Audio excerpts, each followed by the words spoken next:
natanze imbaraga zanjye kuri TV10 to create bivuze ngo 10 bambereye umubyeyi muri no buzima bw'itangazamakuru. Nzakumbura Kazungu, nzakumbura Mucyo Anta because he was like a brother to me. Sorry. I also miss umuntu witwa Mavera, you know her. Mavera. Nzakumbura Deje, umugabo mwiza cyane w'imfura. I think will be alright. Wenda ni uko nibwo bwa mbere nseze cyangwa mvuye nakoraga nkajya handi. That's why it's hard to me kuba nahita mbi receiving. Compliment uhaye Bruce Melody yakira neza. Nawe aragusubiza ngo nawe ugomba kwiga kubaho nk'umuntu w'umugabo ukareka ubujajwa kuko umuntu w'umugabo rwose. Same generation. Ye ko nafata Christopher Muneza nkamuhuza na Bruce Melody. Niba umuntu yifata akavuga ngo Bruce ameze nka The Ben, niyo umuntu ukora icyaha gikomeye. Indirimbo bihe byiza biheruka mu ndirimbo yitwa wenda Fudetwa na itari yawe, ibihe byiza biheruka mu yitwa Igitangaza na itari yawe, kandi si Melody wari umeze gutya. Ni Melody twari tuzi ko indirimbo 5 sose mu Rwanda habarimo ebyiri cyangwa 3. Yego. Kuko njye namubwiraga namubuzaga kuba yajya ku ma YouTube channel inshuro nyinshi. Muri ya Melody acuruza image. Yego. Kugaragara kenshi abantu bakubona nka mwirirwana barakumenyera kwa. Ubu nanjye mbyuke mvuge ngo am the same level na Philipita. Nubwo nyine abambizi mbivugira mu cyumba cyanjye. Yongera kumvikana nanone bamuha attention ku ndirimbo yawe kama yitwa Besto. Rero nka projet yakoreye muri 155am nkiza koreyemo nk'imishinga koreramo kuri ngo ntago biragira impact. Mwebwe ari muri kuri blacklist yo kutakora iki? Yo kutinjira muri Kigali Universe. Niba narajya ikibazo n'umukozi wabo kugira ngo bamuha amahoro mu mutima nabona nkwiye ko ndi around ye. Ariko mu rundi ruhande ikibazo cyaturitse n'ubundi still kuri Rugaju cyangwa kwari uko wavugaga kuri 155 nyine utayivugaho neza. No, I don't know wenda bashaka ko barakoze bad interpretation.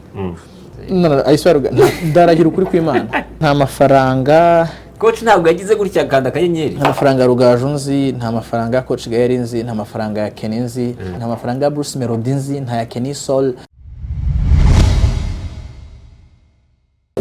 Blessings nizere komeze fresh cyane aho uri hatandukanye Nyagasana kwishimire mu byo ukora byose. Niba ufite umugisha kuba wagira ibyo ukora bikagenda ni fresh cyane, ariko nanone nawe ufite ibyo ukora ntibigende, trust the process. Nekereza ko Nyagasani azagira uko bigenza kugira ngo bigende neza cyane. Call me No Hate. Umuntu nicanye nawe yanyise No Hate.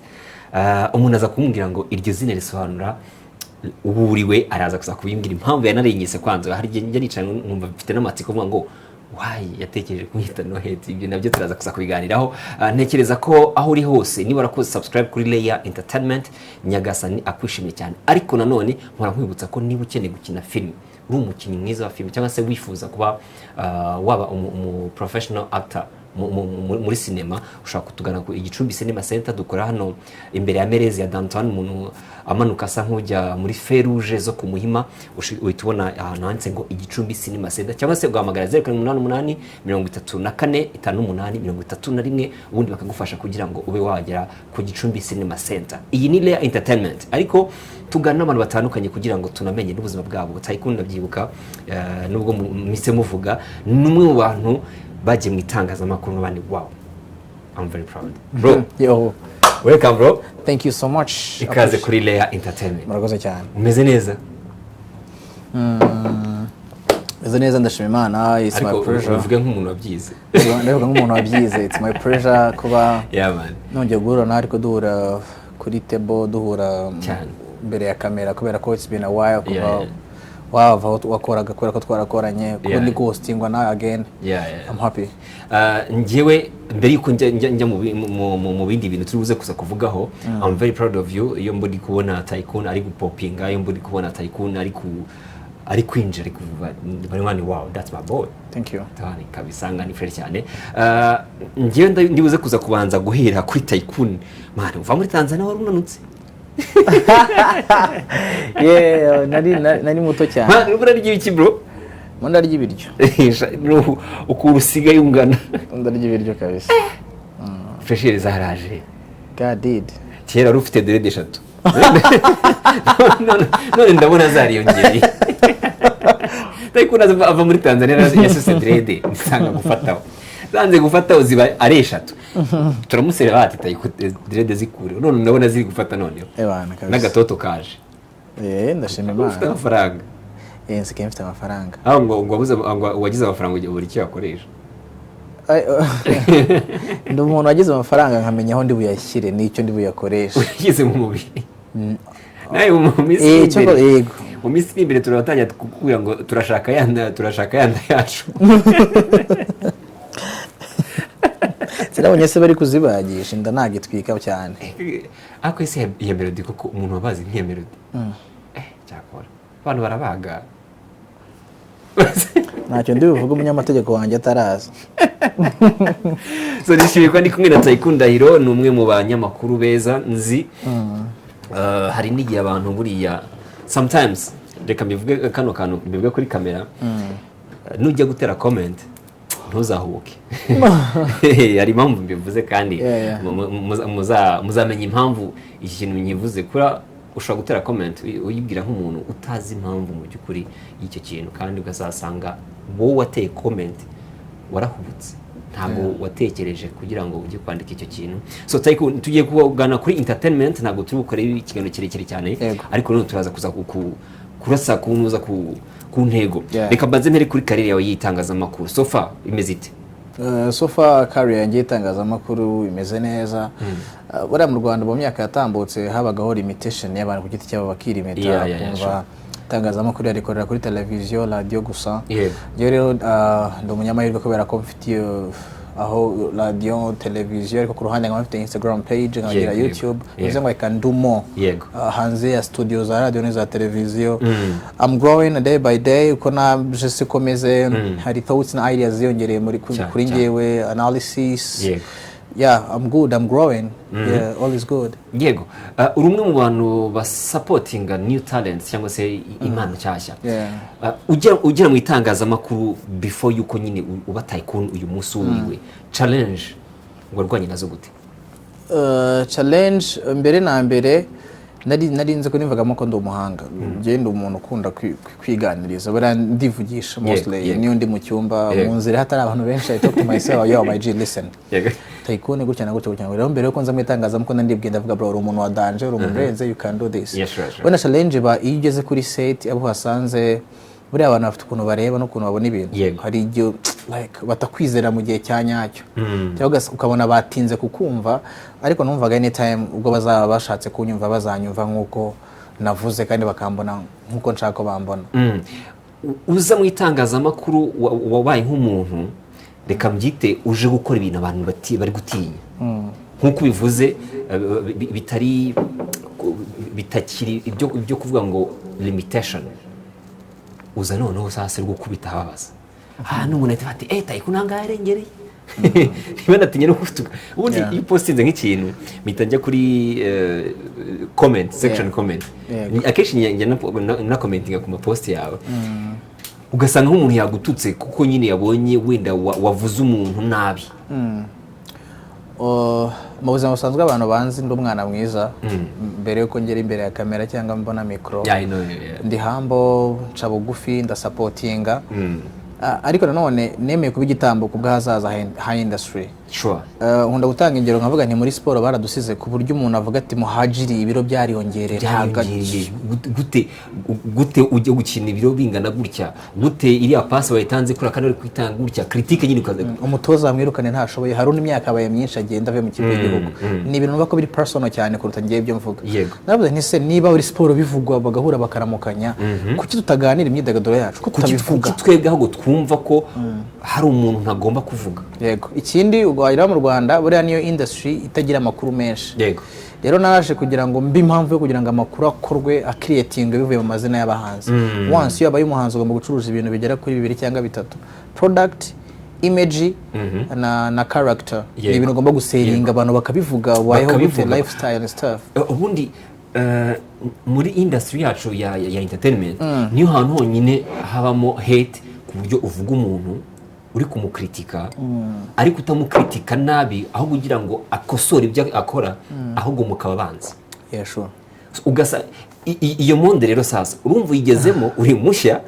Baravuga ati Tycoon ari kuri platform, ari n'umuntu ugeze commenting abandi ngo umunyamakuru nkuriya uri kugitangazamakuru nkakire ntiyagombye kuvuga kuriya, kugira ngo none urimo urarwana n'abafana baba abantu no gukritika, urimo urarwana babahanzi. Mukanya ndaza kuza kusoma comment imwe yigeze gucaho ntabwo byabaye challenge kuri wowe kugira ngo n'umuntu bakwakire nka tycoon n'ushaka expressinga ibindi bintu muri industry? Okay, nkuko nakubwiye ko mu buzima busanzwe ndi umwana mwiza cyangwa ndi soft mu ntangiriro byarambabazaga nkavuga se I wish ko yakumva byibuze icyo nshaka umurongo nshaka kubitwaramo atari kunyumva. Okay, abo nabonye batari kunyumva kubitindamo byanteye gukomera no gukura ndavuga okay, I'm doing this, it's show business. Nge nta rwango mfite y'umuhanzi yakoze ikintu cyiza musanga inbox ya WhatsApp na Instagram, bro you did good, ariko yakoze nabi mba ya mpamvu imwibutsa ko atagomba kwirara. Nkavuga ni hori melody watinze gusohora indirimbo, you are losing focus, ugiye kuzima. Abantu bari gusohora ba Chrisizi badani none n'abandi ba Okama na ba Kenny, they are working hard, you are sleeping. So you are sleeping and kandi wariyise munyakazi ari cy'abantu bagukundiye, where are you going? Yo nkozi yo analyze imeze gutyo. Abari abantu bo mu Rwanda entertainment kuntu imeze, umuntu abashaka kumubwira ibyo ashaka kumva, ntabwo ashaka kumubwira ibyo agomba kuba yakumva. Aravuga ati no, you like ngenda ashaka kumva ko Melody ari umuntu w'igitangana, ashaka kumva ko ari umustar uri guhitinga. Niba bidahari ngenda kubwira nta bihari, this and this. Yeah. Nta menace wigeze ugira, urumva niba uri muri yo kote yo kugira ngo ubwire umuntu icyo adashaka kumva, nuvuga ngo niba ubwiye umuntu ngo urabyibushye n'urugero, arashaka kumubwira wenda ko ari mwiza nanutse, urumva none nta menace zigeze zibaho ku buryo tycoon byageze nyuma babandi uri gukritika ahubwo bakagaruka no muri boxer bakagutuka cyangwa bakaba bakubwira nabi bati muravuga ubugoryi nk'ibyo. Okay, wenda nubwo mbenge kubirivilinga nyine hari message ziza, hari ziza biri hard, hari biza biri soft. Wenda iyo mperuka kwakira ni ya Kenny Soul kubera ko is my brother, turavugana umunsi ku munsi. Rero navuze video zanjye zita one on one, nakoze one on one mvuga Kenny kuba agiye muri 155 AM ntabwo byari bikwiye ko agenda kandi ari umuhanzi munini, yakabaye nawe clear rebo ye. Yego ndabivuga banza atarabyumvishe neza, aransanga inbox arambwira Salamu Musa, you can read this messages. Yaranditse ngo Salamu Musa, ese igisa ko ntacyo mfa nawe, ko nta na deal ndapanga nawe na rimwe ngo wenda tube twarapfuye amafaranga, ko wampamagaye mu biganiro byawe nkazamo, ubu koko niki gisigaye kigutera kunyinjirira mwana, ntagutwaye umugore. Then ari maraseka nagutwaye umugore safi. So urabona ko we yansanze inbox byaramubangamiye, byaramujenaga. But again you the same Kenny Soul wanyerekiye ibingibi niwe haci iminsi so best gisohoka yaho kama namwohereje voice note like ubyo namubwiye was normal like you can yo Batman wakoze verse ya fresh kabisa muri best of. You nailed it, brother. You killed it. Yeah, keep your head up. I realize kutigeze umenya ikindimo kuba nsanye umuriro babarira mahirwe. You see, and then after Hasi yasaba ngo asante brother. You understand? So ngiye cyo mba nkora wenda ntabwo bari ngombwa nukugira ngo twereke abanyarwanda muzi ibintu bitakwiye kuba nakabaye nkora ko ntari bibi cyane ko nta kibi kirimo, ariko mashaka kwereka umufana ndebera kure nyita ko ndi umwanzi w'umuntu, ambone ko I'm here to build, to support, to move our industry, kubera ko industry yacu ntoya cyane. Icyo ko ari ntoya nuko umuntu yavugwa ku muntu akarakara, so small. So turacyafite industry umuntu avuga undi nkuko twabivuze mu buryo buri positive, umufana yabyumva akagira ngo ni buryo buri personal. Ibyo bigatuma industry yacu idakura. Ngewe ahangaha ndi navuze ko nta muntu nzatuka, nta n'umuntu nzabwira nabi, ariko ikigomba kuvuga nzakivuga. Kubera iki? Kubera ko iyo udakanze igisebe ngo kive mu mashyira ntabwo gikira. Ntabwo gikira. Hari comment rero ariyo nshaka kugira ngo tuze kuzakugarukaho ndetse n'ibindi bintu. Ni comment cyangwa se compliment wahaye Bruce Melody yakira neza.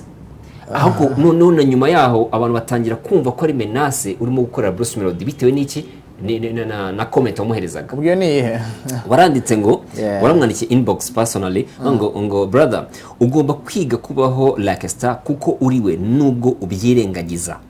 Nawe aragusubiza ngo nawe ugomba kwiga kubaho nk'umuntu w'umugabo ukareka ubujajwa kuko umuntu w'umugabo rwose. Nyuma yaho watangiye kuvuga ngo Bruce Melody ukamugiranya na Christopher. Abantu batafashe neza.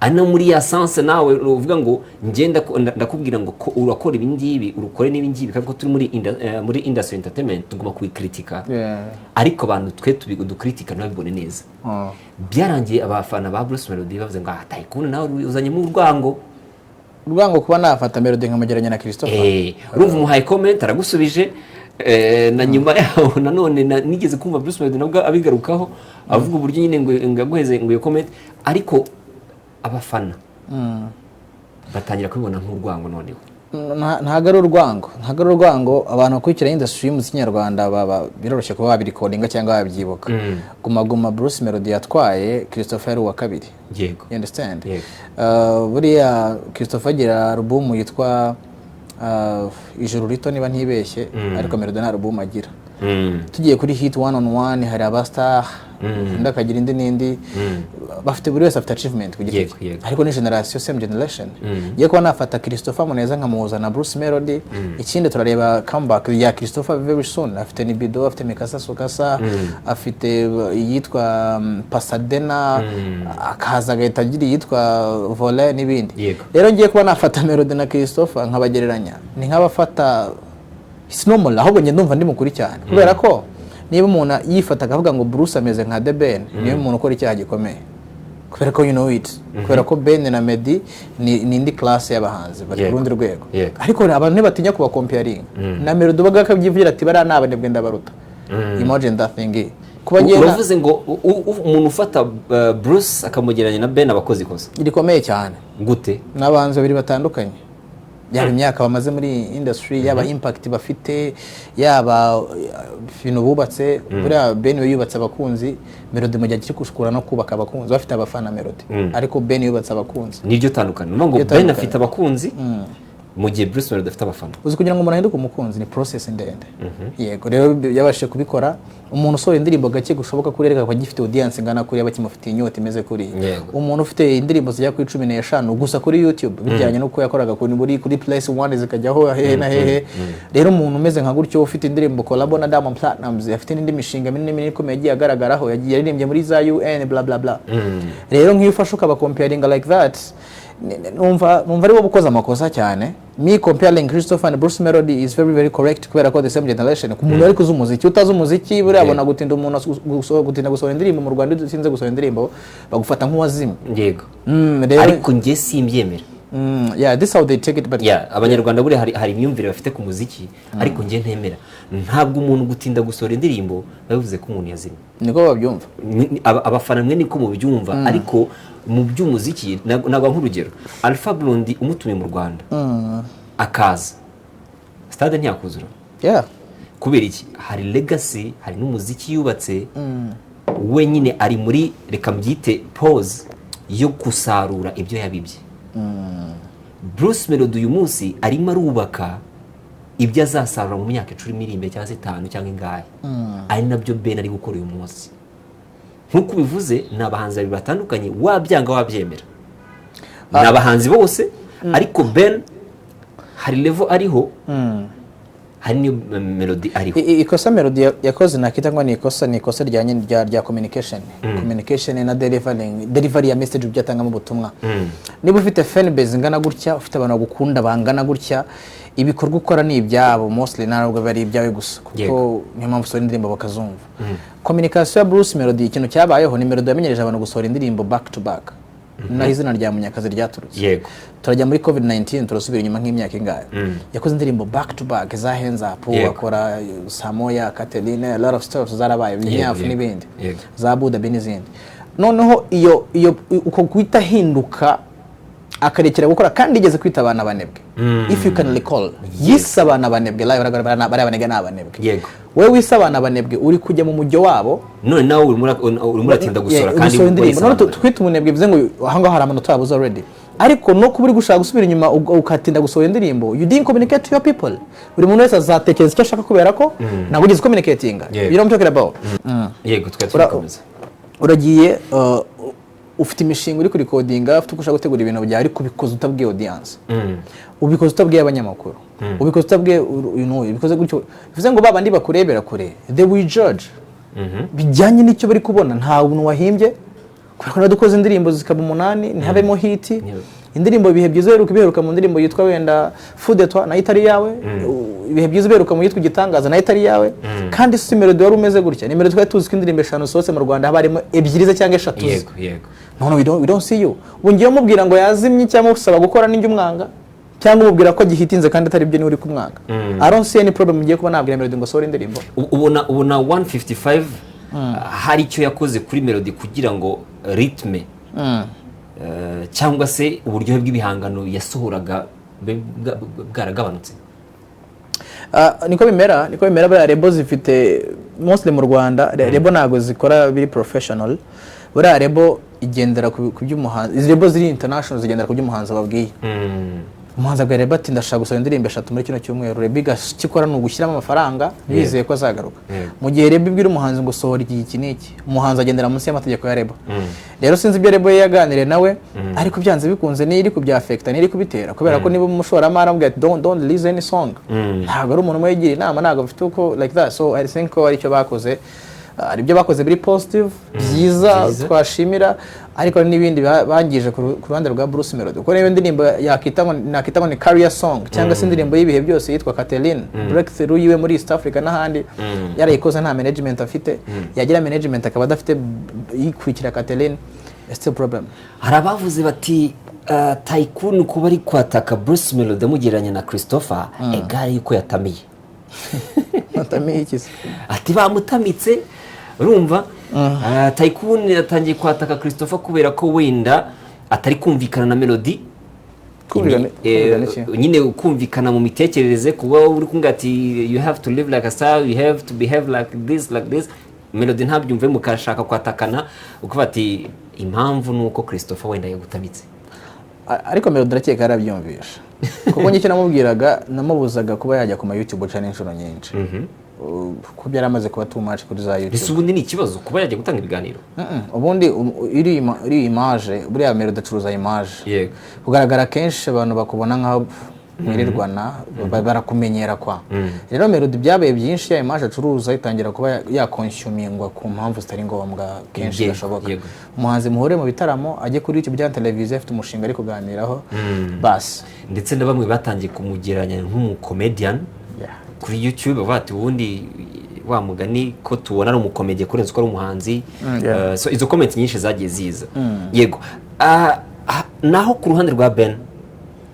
ubona Ben we uburyo akoramo career ye cyangwa se umuziki we nikihe kiza bikoramo nikihe kiza kibirimo ni nikihe kibi wowe nk'umunyamakuru ushaka kumunenga cyangwa se go critique bamushyiraho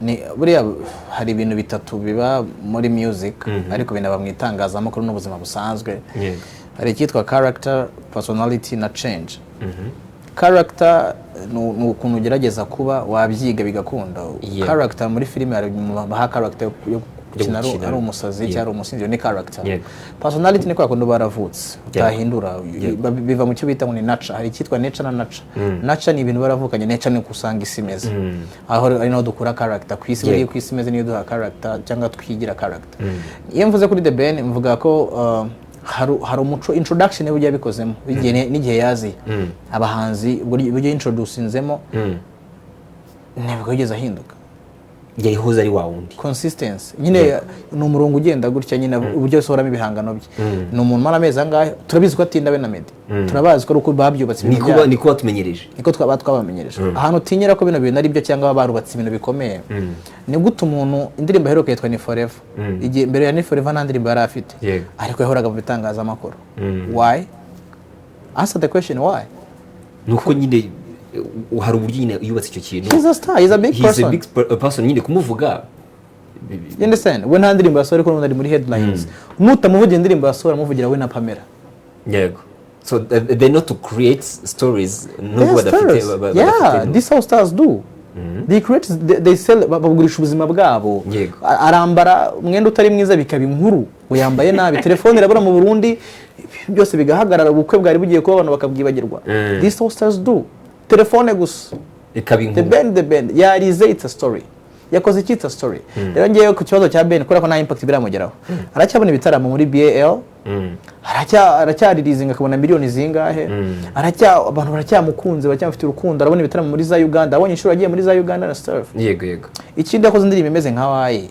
ni indirimbo ifite ubuzima, ni nkitwa Love Nwantiti aba CK, ni nka Kaza Calm Down wenda bivugira mu Rwanda, ni indirimbo yagiye irafata iba street anthem. Bifite ni why na Diamond guhita uyikurikiza indi ndirimbo byari kuba ari akashagari no kwica isoko rya yindi risohotse. Niyo mpamvu yafashe umwanya ndungana ariko ni character rero ngiye mbona imisohorere ya The Ben na impact mugiraho bijyanye n'ibyo akora byose muri rusange, kuko niwo muco watumenyereje. Ahubwo Melody nawe yatumenyereje wo gusohora cyane indirimbo, barabimukundira namwita Munyakazi, none uko yasubiye inyuma. That's what you're talking about it.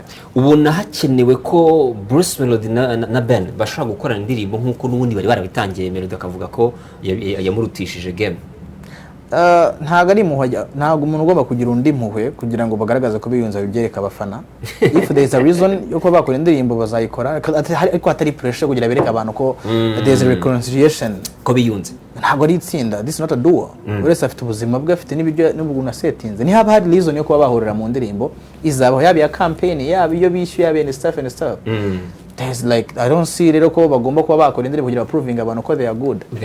No cyo nemera cyo wenda ni ibintu ndavuga hari ibintu bitagomba kuba. Buriya Ben akunda Melody cyane. He loves the guy kubera ko Uganda na The Ben wenda ni musho wenda nkeya numvisha amuvugaho, amuvuga biri positive. Ben are very positive. Anamuyemera avuga ati this guy is talented. Ikintu abantu batazi kuri Ben are real. He's very real. So iyo mugiranye ikibazo aravuga ngo Tycoon. Nge nawe ntago tumeze fresh. Ndabyibuka twahuriye ndi mu bukwe bwe, nari ndimo, ariko before y'ubukwe bwe nyine mu ijoro ryari ryabanje kumwe nabayingana n'abana ba muyoboke n'abandi, hari akantu kagasaga kanje nawe kigeze kabaho kuri wa muntu nigeze muhuza nawe wari ufite ubumuga bwo kutabona. Yego. Bakora indirimbo ariko timu imwe yo ku ruhande rwo hirya ntibumvikana na Ben agira ngo ni ngewe. So yaraje ati bro nge ntago nkunda ibyo bintu kandi bita binarangira. So ari real nyine ahitaba straight. So rero ntibakabifata bigire nkaho ari ikibazo kiri hagati. Muri iki kibazo iyo mpande zose zifite ibibazo. Rero Ben is okay wenda nibyo ngiye nabashe kumva nawe numva side ya Melody n'icyo atekereza, niyo mpamvu navuze gutyo. Baravuze bati ni byiza ko habaho bato mwana nyine ni bari nawe kanyafuka mu kubitegura tubirere mu gitaramo. Ben ati dukurikije ubuzima igihugu cyacu cyaciyemo urumva atangira kwigira gutya, ati ntago bato ntago ndi kuyumva. Ndavuga ku bintu bibiri. Ibyo Ben mere kuri The Ben byavuze by'amateka y'igihugu cyacu ntabwo byarakwiye kuba yabigarukaho, kubera ko Rayon Sport na APR zirakina zihora zinahanganye kubera amateka y'igihugu cyacu. Ntabwo izo shampiyona zakabaye ziba kubera kwitsa competition, abafana bamande zimwe abandi bari izindi. Wenda afite impamvu yabivuze kuriya, afite n'icyo yashatse kuderivaringa, wenda twabyumvisha mu buryo butandukanye, ariko that wasn't necessary. Ntabwo byari ngombwa kuvuga ibintu nka biriya kubera ko havuze ibintu bya bato. Ariko ikindi navuga iyi bato wenda ivuga ngo irabaye yari kuba gute, barebe uzi kuririmba kurusha undi se, barebe uri buzamurisha bafana amaboko cyane. No, this is not a battle. Ubundi battle n'ubundi is always there. Kubera ko niba umwe yasohoye indirimbo n'undi agasohoye indirimbo, they need to compare ibyo baderivarinze ku isoko. Competition uko byagenda kose. Yeah, they need to judge. Ni Forever yasohotse, Akinyuma yasohotse, cyangwa se Azana yasohotse, undi yasohoye Why. They are competing through this, through ibyo bari gukora. Naho kuri stage buri wese agira abafana be, kandi ntabwo bari kuzira kuri stage rimwe ngo rimwe riri imbere ngo Said ndari imbere Said. Rero ntabwo mbona iyo na bato se hari ntabwo ikenewe, kuko niba bavuze ngo noise ninde wabujuje arena muri bose batiba, ahubwo buri wese najya kuri igitaramo bajya comparing audience yaje, niyo bato nziza baka comparing, kubera ko baramutse abafana bujuje arena ntabwo bamenya wayujuje. Ibintu Melody akora byo kuba ashaka kwishongora kuri Ben awati n'ubundi uze ngo kubita kanyafusha wifata ute? Izina rya The Ben ryafashije Melody muri kariyeri ye, kubera ko ntabwo avuga umuntu nka kuri utagusubiza cyangwa se utabisubiza cyane, nuko amwubaha, nuko abizi ko kuvuga ko The Ben hari icyo biribuze kongera ku izina rye. Buriya inzozi za Melody marazituramo, kuba twamugeranya na The Ben ni dreams ze, nibyo ari kwishimira, nabyita one success. Nyine ni nk'ikintu yacivinze mu buzima kirenze, kuko yifuza kuba yajya kuri iriya table y'abantu babiri akabaho wa gatatu nubwo bitaraba. Ariko yari navuga ati ngewe bari abantu batatu nanjye ndi nyuma yaho, ariko ubu ngubu we akubwiye ko none abarimo. kubajyamo ntabwo ari ukubivuga.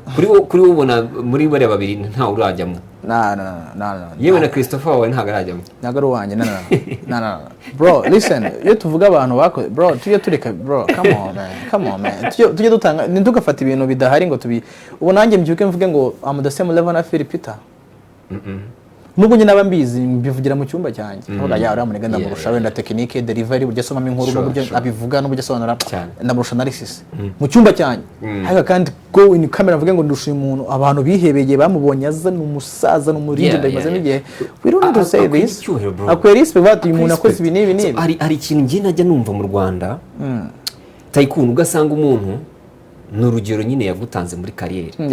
Mushobora no kuba munangana it's okay, nta kibazo, ariko man ugasanga abantu ntago muri guhana respect ikwiye bro. Kabone nubwo wabura umusitari hakaba hari undi muntu uri gutangira uri kuza ngo hari umwana ushaka kubana umusitari, it's okay, iryo ni igeno rye. Nawe niba hari imyaka ufite wowe mwana ubaho mukuru, ntago mvuze ngo habe mu itegeko ryo kubahana, ariko you have to appreciate kumva ko ibyo umuntu yakoze ugomba kubisigasira. Ngiye niko mbyumva, kuko ntago ubu none najya gusuzugura umwana muto utangiye itangazamakuru ejo bundi, ni nkuko natagomba kunsuzugura. Tugomba kuzuzanya ahubwo kugira ngo dukore ibintu bya danje. Icyo cyo ni cyo kuri. Yego Tycoon, nkuko twabivuze mbere yuko mva muri izo saga, haza amasaga Kenny Soul aje muri 155 kuki batafashe Juno, abandi ati wapi ntabwo ari kujyamo, hazamo no kuba bavuga ngo team ya 155 ngurumva ngo hari ukuntu ngo bajya bakarya amatiku ubwabo, ni team nyine ifite utuntu ngo twudutiriganya aho ngaho. Kenny Soul muri 155 uramubona mu yeshu? Navuga ko kugeza ubu ngubu bari muri like ari muri 155 AM ntacyo bira contributing kuri career ye, kuko yakoze indirimbo yitwa 2 in 1. Niyo project ya mbere yakoreye muri 155 AM. Zero promotion. Yego. Kugeza ubu like impact yayo like 25%. Kandi indirimbo za Kenny Rwiz ko zigera kure. True.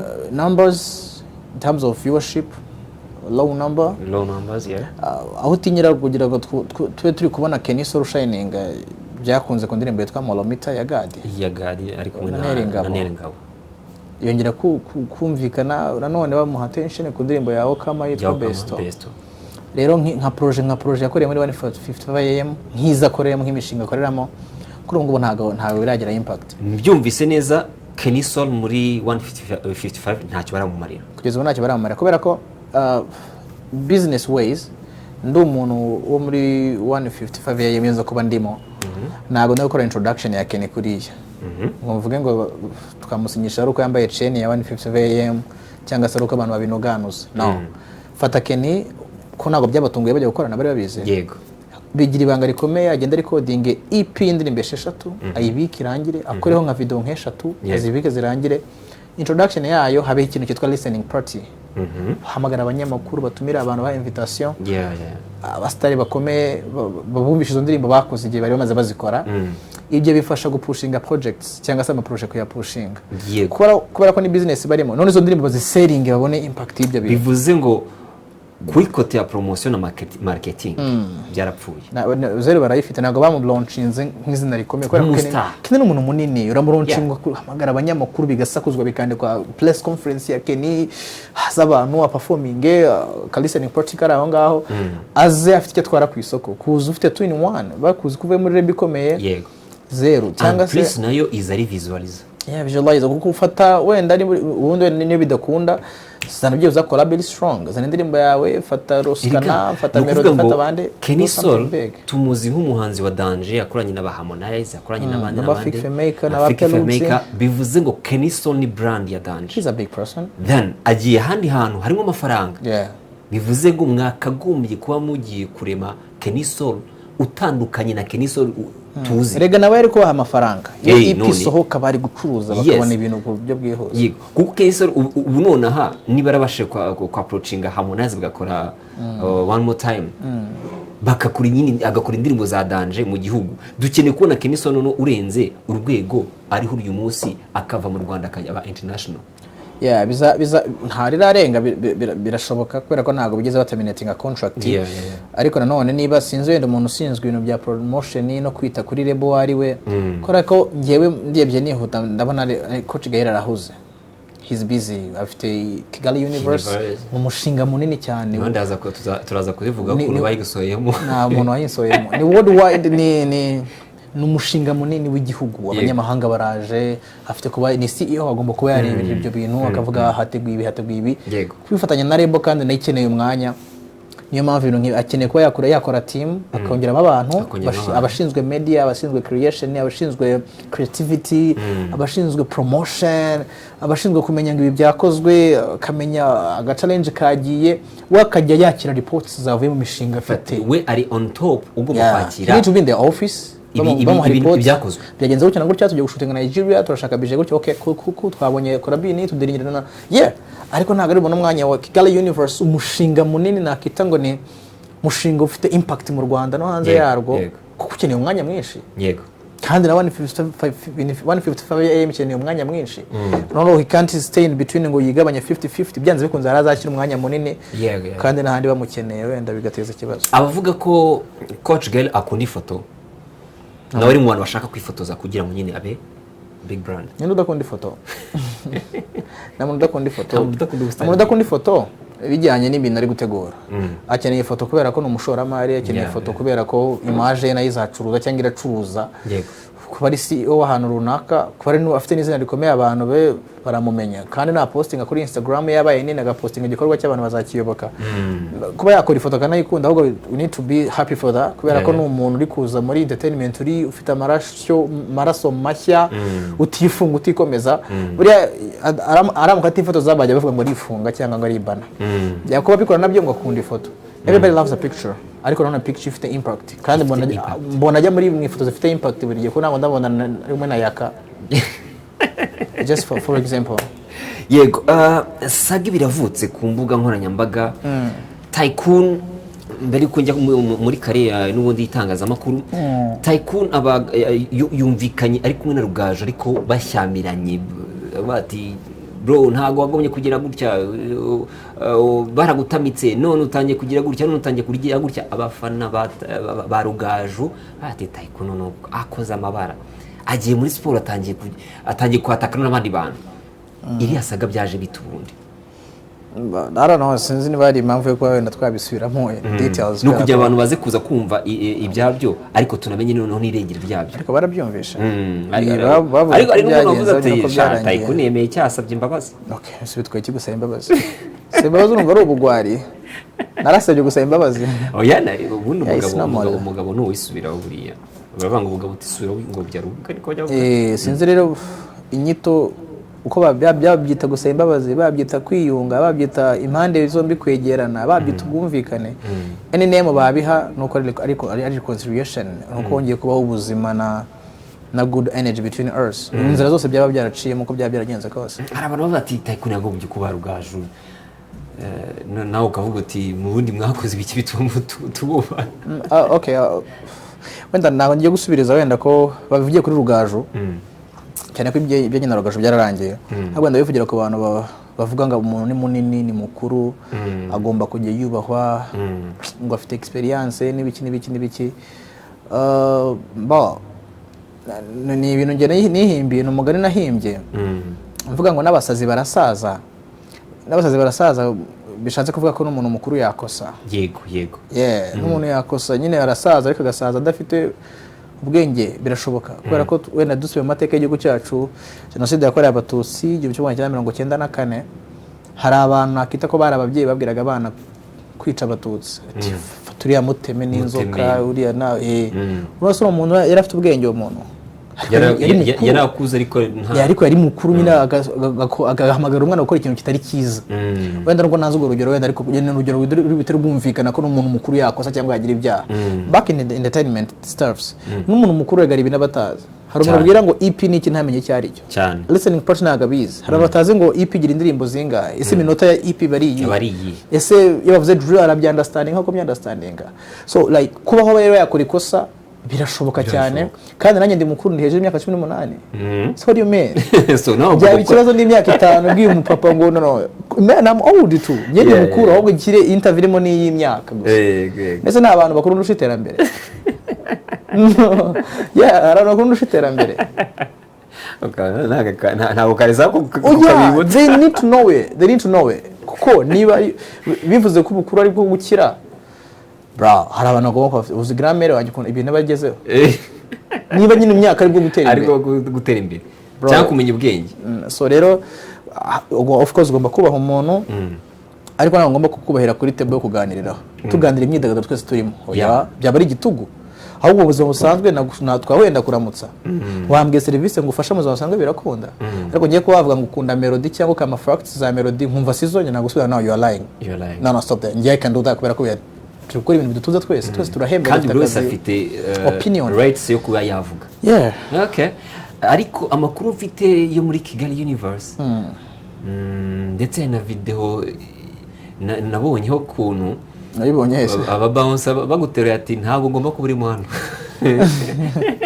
oya no ari umugabo yari afite umugore nyine wigango noneho arangije arafata ajugunya hanze umuturanyi barumvise yumvise nyine ikintu kiguye abara ati se bigenze bite ati n'umugore urumva ngo afashe ikoti yarijugunya hanze ati se ko numvise ikintu kivuga ati nanjye nari ndimo ndimo ikote that's funny Dayiko nawe rero ngo bounce bati ntabwo ukwiye kubura aha ngaha ngo hari abantu bagomba kwinjira hano mwebwe ari muri kuri blacklist yo kutakora iki yo kutinjira muri Kigali Universe kandi wari ugiye nk'umukonsumateur cyangwa se nk'umunyarwanda niba byaranabayeho numva baba bari right baba bafite uburenganzira kubera ko niba narajya ikibazo n'umukozi wabo kugira ngo bamuha amahoro mu mutima nabona nkwiye kuba ndi around ye ariko mu rundi ruhande ikibazo cyaturitse n'ubundi still kuri Rugaju cyangwa kwari uko wavugaga kuri 155 nyine utayivugaho neza no I don't know wenda bashaka ko barakoze bad interpretation okay nariko n'umukozi wa 155 am kubona oya wa Kigali Universe yari umukozi wa yari umukozi ariko bitaraba official rero nge numva kuba team yabizamo no gusupporting umukozi wabo ariko ko bari kuzamo nyine 50-50 ku buryo bwa business ubuzima bwayo no kurinda ubuzima bwa business ariko none n'ubuzima bw'umukozi wabo wenda sinzi ko bansohoye ariko binabaye bakansohora business ways nago baba bakoze movie ya fresh kubera ko business ni abantu bose ariko baragusohoye ntago bansohoye ndavuze bibaye baransohoye nese ntibyabaye bounce ni yakujyanye muri essentiel nasa na twifotoje turi uriya foto yanjye na Rugaju twayifotoje turi hanze oya mwayifotoje ariko ugarutse ukwipye bounce bereke video ukwipye bounce urumva ubugarutse nyine mu byicaro ariko kandi ngo Rugaju ari wakuvuganiye avuganira gute kugira ngo bakureke ngo muri Kigali Universe ntago ari impuhwe yangira ngo ngume gute se nari ndi kubiririra se ohuye nyine urumva yari batari ko mu mwihorere nta kibazo ubu mu buryo ntago byabaye ariko n'ubugambire mu ngize ubwoba ko ntago ari ubwoba cyangwa naye baragutamitse hari undi muntu wahise wandika comment abonye post yawe kuri Instagram abonye nyine wapostinze mwiyunze grand frère bla bla bla ibintu nk'ibyo ahita banga ngo nta baragutamitse da ngo akakanya ugeze mu bahise bagutamika hari n'uwavuze ko baguhaye akazi like ntabwo rero bamenye audience ikintu bakunda ko niba mvuga kuri Rugaju bamwe bakantuka twakiyunga akaza abandi bantuka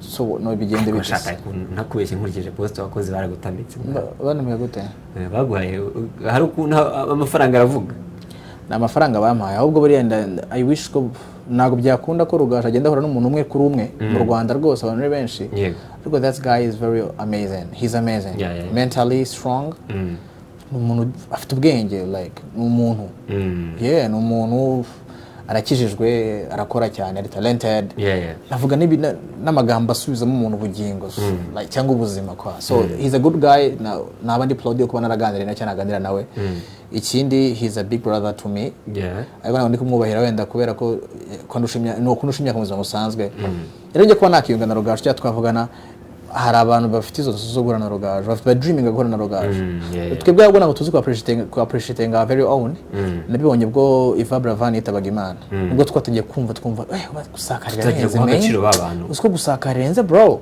at big time big indirimbo y'ibihe byose you know I'm talking about rero dufite abantu turi muri generation imwe ngewe nawe cyangwa dukora ibintu bimwe ntabwo bivuze ko waba a hero. Yeah. That didn't stop you to be my hero. Cyangwa my role model, though we are the same age cyangwa turi kunganya imyaka. We need to appreciate this. He's a very good guy. Yeah, sure. Ariko nyine ntabwo haviriye aho ngaho No, I swear ndarahira ukuri kw'Imana.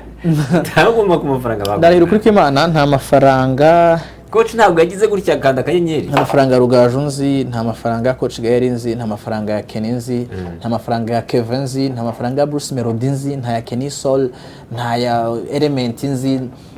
I swear. Uburyo uri kubivuga ntabwo ndi kubwizera. Nta mafaranga yabo nzi mu buzima. Bari amafaranga y'iki? Kubigende bite? Ngese sinkora. Urakora ariko none se kankwereke. Amakuru mfite nuko wowe ubwawe uruzi ko ufite abanzi muri 155. Nari nzi ko ufite abanzi. Yego. Oya nabo tutahuzaga ibitekerezo. Ariko bari barimo. Yeah. Hari nabo mutasuzanyaga. Yeah, why not? None zugo urumva niba ubu ngubu wemerewe kwinjira muri Kigali University. Kubera iki se nabyemerewe na muntu mutima wese twese turabyemerewe kwinjira ari Kigali University ni y'abanyarwanda ni y'abantu bose. Indiga bayize kuri Black Belt ntabwo agomba kwinjira. Ibyo ngibyo ntabwo mbizi. Ariko yaje udinira muri showbiz yacu nabyo bisekeje. Reka garuke kuri career yawe Tycoon. Uri umwe mu banyamakuru navuga ngo nkuko nabitangiye bivuga na appreciatinga cyane kandi ntago bivuze ko ndi kumwe nawe ababizi barabizi kandi ntabwo ari ngombwa ko njya kwishushanya imbere y'umuntu kuko ababizi ntago nkunda kwishushanya buri munyamakuru na appreciatinga bitewe na effort ushyiramo uburyo nyine uforcinga nyine kugira ngo ugire ahantu ushaka kugera it's amazing ngenda bikunda ariko amakuru mfite ubunona nuko Tycoon uri umwe mu bantu bagiye kuva kuri TV10 10 ngiye kugenda oh like yeah I'm leaving the place bro I'm moving I'm leaving the place kubera ko nabonye indi offer cyangwa se nabonye abantu bamawe ndibyo ndi kwifuza byanye n'ubuzima bwacu turabuzi we here for kugira ngo tubeho ariko haza na royalty to be royal to the company and the organization. I think I've been royal to the Radiant TV10.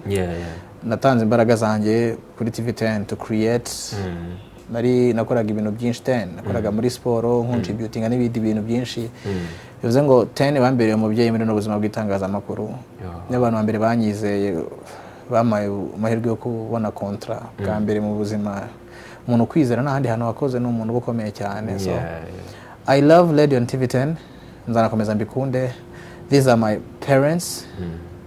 It's crazy ukuntu nyine very crazy biratangaje cyane you know me ko nahereye wenda icyo nabwira the lovers n'abantu bawacinga Radiant 10 they like I will miss them. I miss the audience. I miss the energy. I miss the offices. I miss to meet people baho.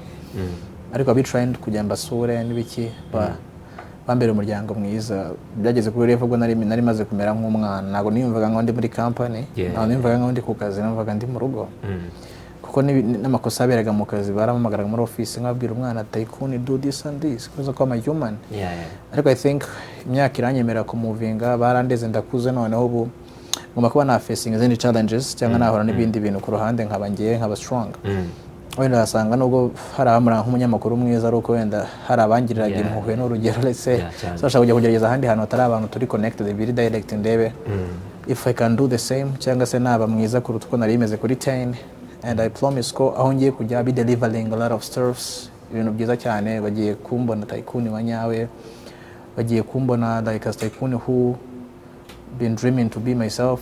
So now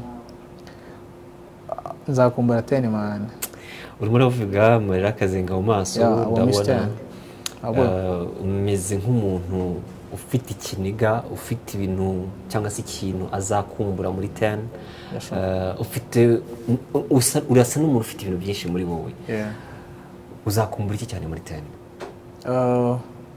10 ifite ubuzima bunini as a company. I miss the life cyangwa nzakumbura ubuzima bwa 10 kubera ko it's okay. 10 nyine nko nabwiye bamaye chance yo kuba umunyamakuru, bama chance yo guhembwa ku nshuro ya mbere. Like 10 baranyubahishije muri famille. Isi ibonye umwana wabonye akazi. It's a pressure to the family. 10 yamuje n'abantu, 10 yamuje na connection nyinshi cyane. So I will miss this life. Nzakumbura ubuzima bwa 10 muri rusange. It's okay bro. I will nyine nzakumbura Radiant TV 10. Generally kubera ko it's my family bro. It's my family. Yeah. Biragora I know. Revealing feelings z'umuntu ufite icya agomba kuvuga kuri 10. Even nanjye na hano narerewe reka mbyite cyo. Tycoon yaje ansimbura aho narindi mu cyicaro narindimo. Sorry bro, ndabizi. TV10 n'umuryango munini cyane, n'umuryango abantu batajya batekereza. Ni pepiniere y'urukundo reka mbite gutyo. Mbwira umuntu muzakumbura apara nyine ya institution yose. Mbwira umuntu umwe even ashaka ko ari funny cyangwa se atari funny cyangwa se ari umuntu nshobora ngo uyu muntu nzamukumbura. Agari umwe nzakumbura Kazungu Clever is a good person. Twaraganiraga kenshi about my career and stuff. Nzakumbura Mucyo Anta because he was like a brother to me. Sorry. I also miss umuntu witwa Mavera, you know her. Mavera. Nzakumbura Deje, mugabo mwiza cyane w'imfura. Sorry. And then I'll miss my colleagues. I miss Sango, he's a very good guy. Yeah, these are people wenda numva in my heart mvuga yo man, I'll be missing them kuba nahura nabo umunsi ku munsi. They've been very good people to me. Bose nkubwiye amazina yabo. And I think it'll be alright wenda nibwo bwa mbere nseze cyangwa mvuye nakoraga nkajya handi. That's why it's hard to me kuba nahita mbi receiving. Ariko gake I'll be good. Ngoma no kubimenya cyane ko ntagiye ahantu hari Imana. I'm going to another level of life. I mean ko hopefully ko utagiye kuva mu itangazamakuru. No, I can't. Itangazamakuru riranyene ry'u Rwanda. Hopefully. I'm still in it, Buriya ni byiza ko umubyeyi abyara umwana agakura akamurera nawe agafatije izindi nshingano narahaciye n'undi azahaca. So ni n'urugendo tuba dukora uko umuntu arakura bigera igihe nyine ugafata izindi nshingano.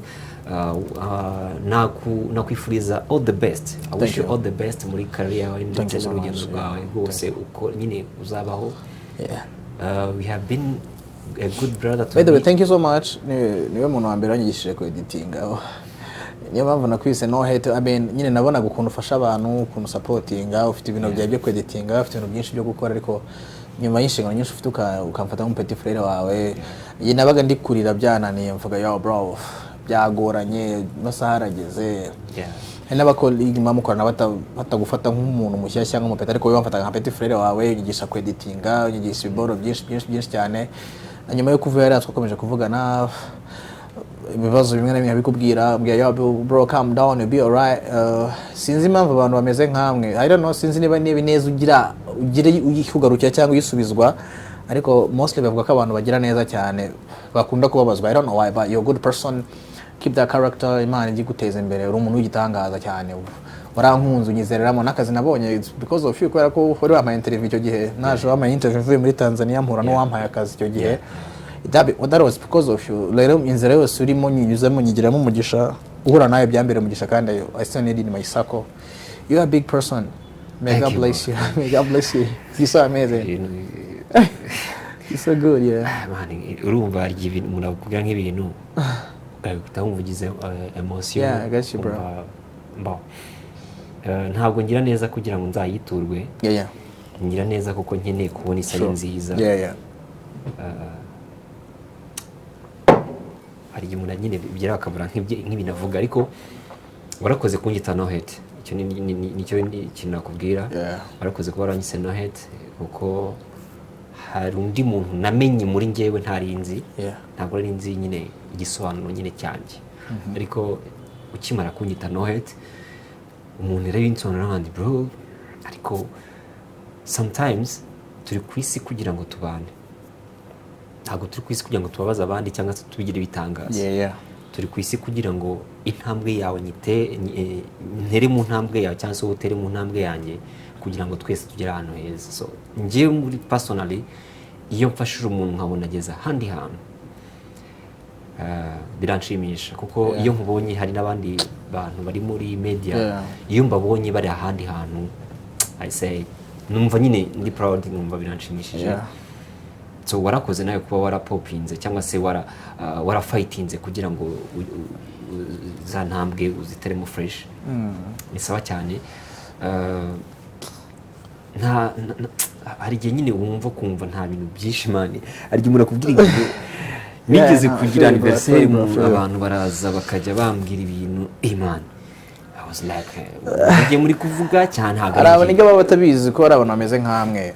We need to tell them ko hari abantu bafite imitima nk'iyo yawe, hari n'abandi babikora batabonye chance babwira bamenye ko bari gukora ni byiza, Imana irabibona n'abantu barabibona though batahita babikubwira directly, ariko nzi ko rero umuntu wabayeho wishimye kurusha abandi kubera ko kugira urwango biravuna cyane sana.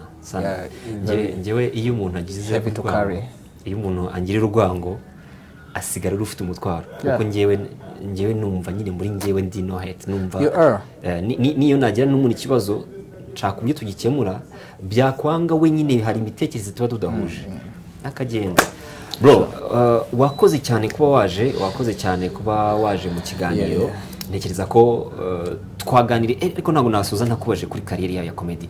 Itangazamakuru urimo urarikora ariko ukabivanga na comedy ariko ubu ngubu ndabona isa nk'aho yaryamiwe, kabone nubwo ari some performances urimo gukora ariko urumva urimo urubaka kariyeri y'itangazamakuru yo gutanga icyo ufite muri wowe, ariko comedy bisa nkaho irimo kugenda gake.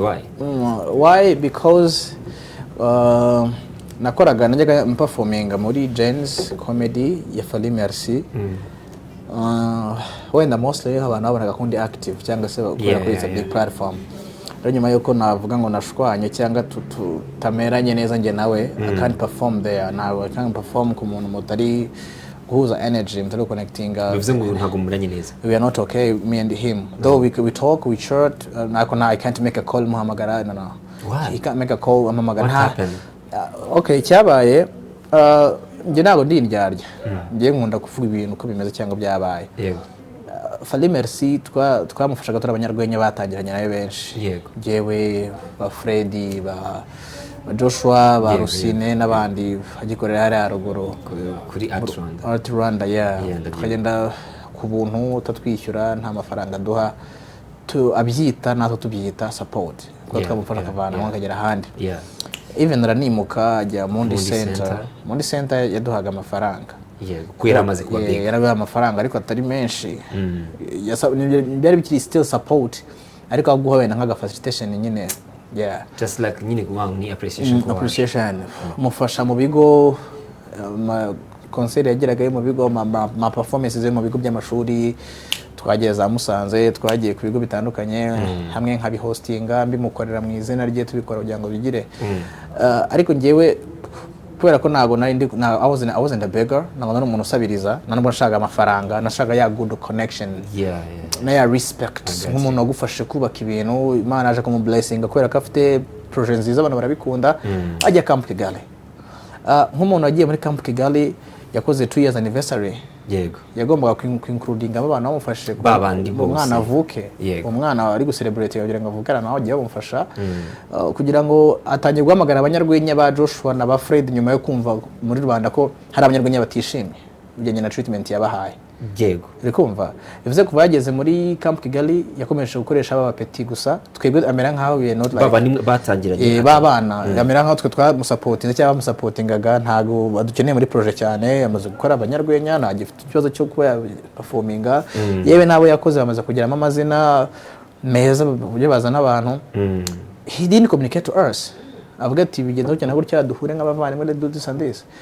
Rero ngewe ndo umuntu udakunda kwihoma, iyo mbonye meze nkaho utanshaka ndabura iyo utanshaka urambura nyine wowe unyeretse ko utanshaka utumbura mpita disappearinga in your circle. I don't attend your events na banyamwe bitaramo byawe ntawe ndi guhamagara. Bivuze ngo uyu munsi hari abanyarwenya biringagijwe muri Genesis Comedy. Yeah, byarabaye ariko now he's correcting and barabikosora. Bamwe kubona ba Fred performing ba Joshua n'abandi muzagenda mabona just to make the good image. Ngicyo cyari cyambabaje, but now he's working on it. Anytime we buy fresh you can see me performing. Ariko mbafite izindi project zanjye ku ruhande zindi, the project kwa Ndahiro na nyina nabaye nyihagaritse ariko mfite ibyo na shootinze mba nihaye time uganda bishootinga gutya biragenda gutya na gutya. Anytime one soldier always a commando. Always commando. If they call me to perform about comedy stuff I'll be there. Okay, thanks bro. One love my G. One love and reka mvuge ngo barahita bakubonana hehe none sasa. No. Nuvuga ngo abandi bukomereza bazahabona. Nubundi urakomeza kuri YouTube channel uri? Yeah, YouTube channel ndakomeza action TV show. Niyo ndi gukora interviews based cyane ku baraperi and stuff because I love hip hop music and then I want to bring it back on the table. You know talking about, so they need to watch it. Your vibe, bro. About TV stuff na ita be fitting now but music zagenda zamazabana where I'm heading. Okay. Yeah. Mwakoze cyane, hari byinshi twaganiriye kuri career ya Tycoon Ndahiro. Abenshi baramuzi, abenshi muhurira ku mahoranyambaga, abenshi mu bitaramo, abenshi muhurira nyine ahantu henshi cyane. Hari byinshi twaganiriye kugira ngo nawe umenye. Hari nje ntago nifuza ko tuganira mu buryo hari vibe Tycoon agira kuko uyu munsi twagomba kuganira ibintu biri seriye cyane. Okay, wenda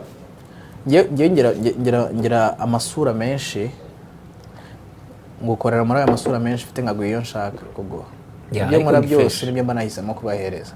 I can choose to give you this face, tomorrow I give you this face, kubera ko njye ndiyobora, njye ndigenga, muri ibyo nshaka mu gihe nshaka, njye ngo icyo nshaka guhereza. Buri icyo uzabona ntago bizabyancitse, njye cyo ngiguhitiyemo. Ikindi niba unyanga, if you help me please stop hating me kubera ko iri kunyanga cyangwa unyifurize kibi. Hari abantu bazababara ngiye ushobora kuzanyica ngafa, ariko inyuma yanjye abantu benshi bazasafaringa. Mfite abantu supportinga muri famille, mfite abantu banyizereramo, mfite abantu bishima kubera ngewe. Mfite niba nansuzugura please ntukabenyereke cyangwa uvugira imbere y'abantu banyubaha. Hari abantu ngiye ngira inama bro, hari abantu bamagara bakabagakira kubikomere kubera ngewe. Though if you help me umbana nk'umuntu udashobotse, keep that's in your heart. But for me hari abantu bafata nk'umuntu w'igitangaza kuri bo, kandi arabo nanjye nizere ko mbereyeho. So arabubereye ikiraro. So if you help me, don't hate me that much. Winyanga cyane ko arabankunda, please don't hurt them. Nge wanyanga fresh wanangirira nabi cool, ariko saba zasigara uzabafasha. You can't help them out because nge mbabereyeho bro. I have my sisters, I have my siblings, I have my family, I have abantu ngwanirira bino bro bikora kubera nge bro.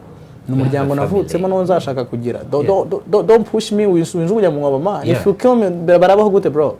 Bashaka kubona ku muhanda basabiza batoragura amakopo. This what you wish? No, don't do that. Don't hate me that much. Don't kill me man. Please don't kill me. Hari abantu mbereyo please. Yeah man. Yeah. Okay, arakoze cyane Tycoon Ndahiro, then call me no hate. Ni wowe mpari iryo zina ninjye ndivuga mujye mwumva handi yavuye.